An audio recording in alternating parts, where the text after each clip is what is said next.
What's up, everybody? Welcome to Podcast Now. I'm Alex, and in this video, I want to talk a little bit about the mods for Cyberpunk 2077, talk about how they're much improving the game, and also talk about my top 3 favorites from what I've seen. Now, I gotta be very transparent with you guys. I have the game on console, so I have it on PS4. I technically play it on PS5. I don't have a PC probably strong enough to play a game like this at the higher, rates that you probably want it to, and I also just don't have it in general. So I do want to be transparent. These are from the videos that I've watched. These are from the articles that I've read of some of the more handy mods that people have been doing for this game, okay? If you guys are new here and you guys like this stuff, make sure, as always, you're subscribed. Make sure you guys have the bell icon turned on so when all these videos go up. And if you want to join our Discord community, the link for that is in the description below. A great place, again, to meet new people, talk about Cyberpunk mods, maybe suggest some to people that are playing the game, and go from there, all right? So I'm going to jump into the top 3 mods first. I'll do it in the first part of the video, and then I want to just talk about kind of the impact they've had on the game. So top 3, not necessarily in any order, but one of them is obviously the third-person mode. So it's not perfect from what I've seen. It's very, very far from perfect, right? But we're getting there. A lot of the criticism of people, whether you want to say rightly or wrongly so, was on the fact that this game was a first-person game, and there's no doubt about it, and I do agree with this. Like, the fact of it being a first-person game drove a wedge in people, right? Whether it be because of The Witcher, whether it be because of the kind of games that CD Projekt Red does, or the kind of games that normal open-world games are, right? Besides Fallout, but even Fallout, you can switch it. This game, it was polarizing, all right? So this third-person mod, again, I mean, it's very cool. It's cool to see your person walk around. It seems to work best when you are just walking around casually, right? Nothing too, strenuous on it, right? Because once you get into gunfights, once you get into actual just any kind of combat, it falls apart pretty quickly. You look like kind of like a snake. It actually looks a little disturbing at times. Again, it's rough around the edges in terms of when you're shooting, when you're using like combat, like when you're actually trying to hit somebody. It definitely gets messed up, okay? But when you're just walking around the town or the city and going into buildings and stuff like that, I mean, it looks really nice. I really give this modder a ton of credit for it. And again, this I think is probably the most single requested feature that anybody probably wants to, I mean, probably not everybody, but I'm sure if you polled people, this would probably be to the top of the list. So that is the first one. The second one, and these are going to kind of be weird. I know there's the mod, it's like Arasaka, or however you say the word, where you can basically change your characters, how they look when you're in the game, because you can't do that in its current state. But so that one is like an honorable mention, I would say. The bigger map, okay, the bigger map. Now, this is one that I don't think is the most kind of like, I don't know, it's not the one that's going to jump out to the most people, but playing it on console, what I can say, and I've said this before in the past, like, the mini-map, in my opinion, is probably the worst mini-map I've ever had in any game. Truly. I mean, there's been some bad ones, and there's been terrible ways of showing people where they need to go. Sometimes games will use, like, the roads and have, like, arrows in the roads, or if it's a more, like, linear game, they could still have something like that, maybe, like, at your feet. I know, like, Mirror's Edge Catalyst have that, right? When you're running, the arrow is literally below you, like, on the ground. There's some good ways, there's some bad ways, but the mini-map in Cyberpunk is god-awful. It doesn't know where you are half the time. I see a lot of complaints online of people saying, like, you miss turns because turns kind of just happen. I mean, it's kind of the same thing for me. Whether you're walking or running, or whether you're in a car, sometimes the game thinks you're in a place that you're just not, and when you get there, it's like, oh, wait, you're in this place? Well, now you have to go up these stairs and go backwards to kind of where you are, but not really where you are. It's a joke. It's a joke, and this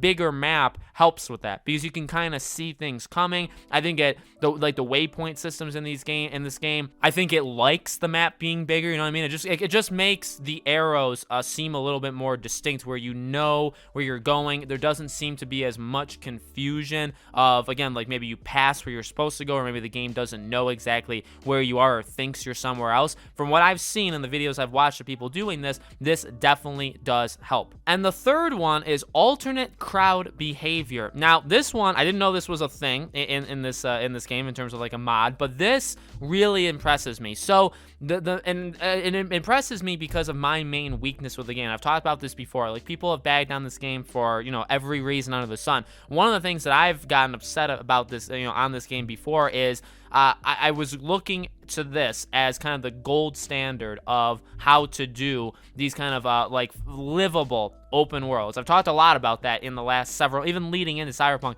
I talked a lot about livable open worlds where when you see people, you feel like there's always things happening. You feel like when you leave and come back, like you've missed something. I love it. I think The Witcher 3 did it very, very well. I think other games have done it. Red Dead Redemption 2 does a really good job of doing it. Even like GTA 5 does a really good job of making it feel like there's always things happening in the world. Okay, so I was looking to this game for that, and I don't think I could have been more disappointed, truly, because and I've told the story before. Even in the first couple hours that I played this game, I saw the same people, the same facial, like the actual skins over and over again, and that just really upset me. The town, or the city, Night City, is insanely dead. There's next to no cars on the road, and there's next to no people walking. Okay, so that was a huge issue. I don't think I'm alone with that. I think a lot of people thought that, and this changes it. This really, I guess, boiled down, it makes the city more populated. There's way more people, and it eliminates people when they get out of your frame. So when people walk out of where you can see them, they're gone, and they get replaced with somebody else. So it makes the game feel more livable, makes it feel like there's more unique people walking around. It increases the amount of cars on the road. Now, it doesn't increase how smart anybody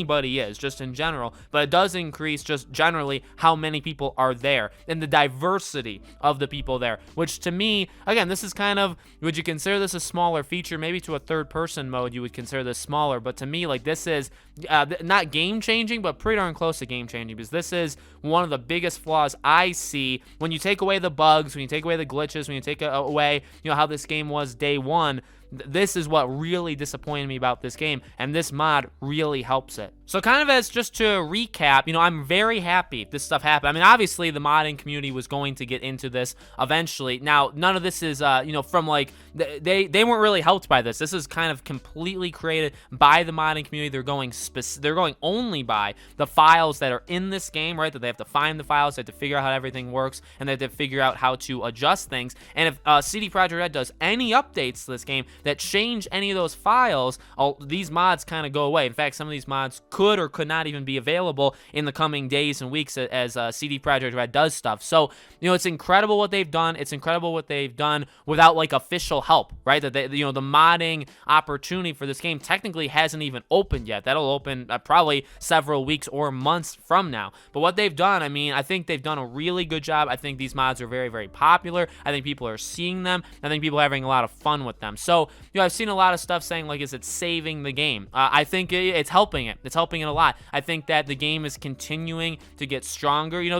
We've talked about it. There is a redemption story for this game, and it's not all that hard to fix this game, because it is just a bunch of the glitches and bugs and stuff like that over time with patches can be fixed. The biggest thing that needs to be fixed, in my opinion, I've said this before, is the public trust with CD Projekt Red, and that is not something that goes away with patches. That's not something that goes away over the next couple months. That is going to take half a decade. That's going to take until their next big game releases and everything goes okay for people to trust them, okay? They lost that. They kind of deserved. Now, not the people on the ground level. They didn't deserve it, but in general, CD Projekt Red deserved this happened, that the trust was lost in them, and they need to fix it. So I'm really happy that the game is getting better over time. Now, it's only on PC, and not everybody had. Now, actually, the majority of people do have it on PC, so I guess that's a good thing. People have it on consoles. People like me, we're stuck. We're stuck with what they have until CD Projekt Red obviously does their own, obviously, like, their own official updates, okay? So,